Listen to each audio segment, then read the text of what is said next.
Where do you draw the line with what you share on social media? This is probably one of my most asked questions because I'm not like a regular creator, I'm a therapy creator, even though I don't think there should be that much of a difference in those two things. I do think every single person should know what their lines are and what their boundaries are with what they share on social media, and I think everyone should have this list. Because I see clients still regularly, I do not share if I'm going through something in real time. And I do actually think that's pretty good advice for any creator, even if you're so transparent about everything in your life. I do think that taking a beat, taking a step, and then figuring out how you want to share what you've been going through on the other side of it can be a really helpful approach, just to make sure that we're not finding ourselves oversharing and we can't take it back. But as a therapist who's actively seeing clients, I don't want someone to see my video and ask me, like, hey, are you okay? Because I see that you're going through this thing. I want it to be something I'm holding away from our sessions that doesn't impact it. And if I do decide to share it after the fact and share kind of how I got through something like that, I don't want my clients to be able to discern like when that happened exactly, or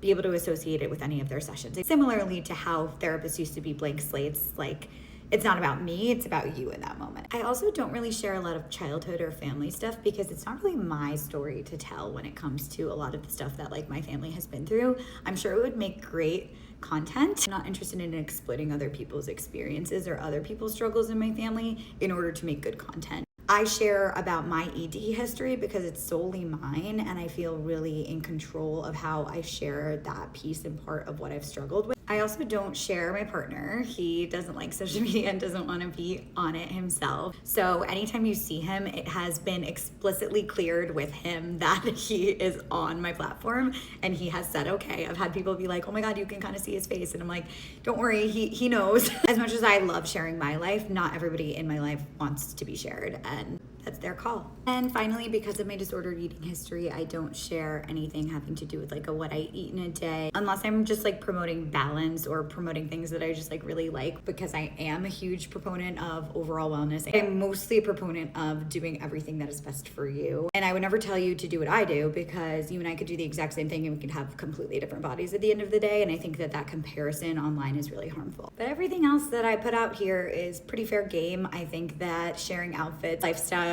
travel, fun is completely appropriate, and it doesn't really bother me, and it doesn't really bother my clients, and I've actually seen really good results from being a human online, and I love being a creator separately from being a therapist. So that's kind of what works for me.